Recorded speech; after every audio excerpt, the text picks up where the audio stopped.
This is the Orvis Battenkill, and it's the cheapest click and pull reel in the Orvis lineup.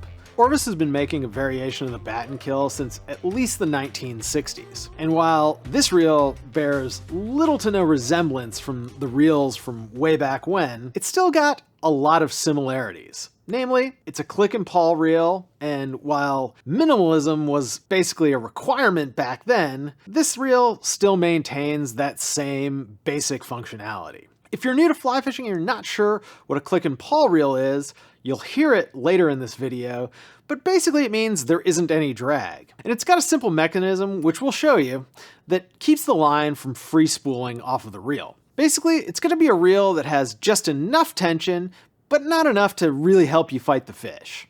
And so, as you might guess, these reels are best suited for freshwater fishing situations where you're not going to see fish making really long runs. So you might be asking yourself, why would you want a click pull reel? Well, they have one very significant advantage, and that's weight.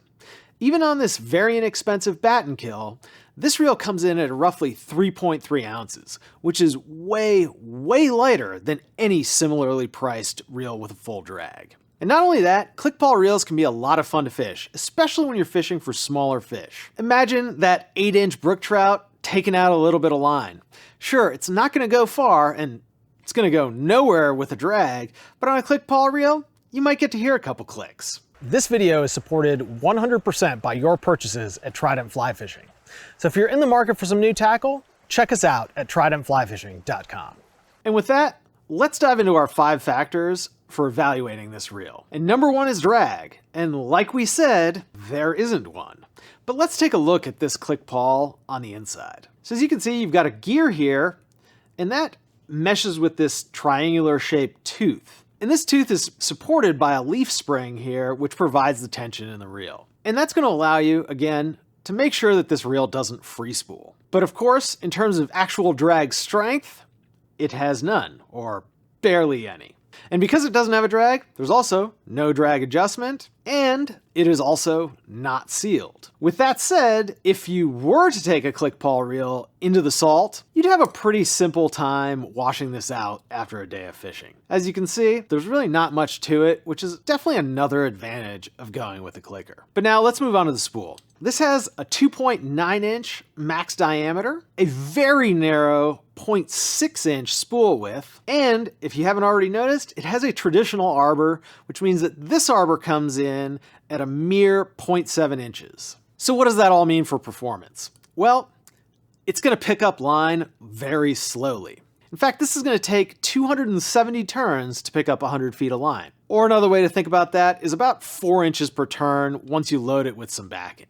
Now, if you got way down or didn't have very much backing, you'd be turning that a lot more. That's one of the key disadvantages of these traditional arbor reels. It just takes forever and ever to pick up your fly line. In terms of volume, this spool holds about 4 cubic inches, and that translates to about 100 yards of backing with a typical 5-weight line. Of course, if you get into that backing, you're gonna run into that retrieval rate problem again, so definitely make sure that you're not fishing for fish that are gonna take you deep into that backing. Next up is weight, and as we've already mentioned, this reel comes in at 3.3 ounces, which for a 5-weight reel is really on the light side. In fact, you'd have to jump up to the $400 or $500 price range if you wanted to find a full drag reel that weighed as little as this does. And again, that's one of the benefits of this click pull reel. Next up is sound, and click pulls generally sound great, and this one is no exception. Let's take a listen.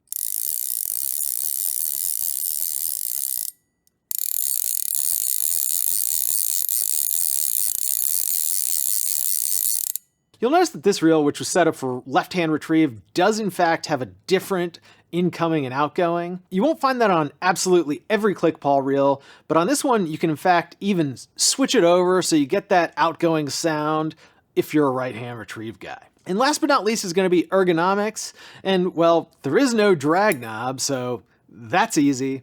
It really just comes down to the handle here, and the handle is fine. It's definitely not my favorite handle ever. I'd say it's a little bit on the small side, and being a lower price point reel, there's some sharp edges, but it's absolutely gonna get the job done. And let's face it, that 8-inch brook trout doesn't really need to get reeled in anyway. Let us know what you think about the Orvis Battenkill, either this one, or if you've owned one of the older ones, send us a photo.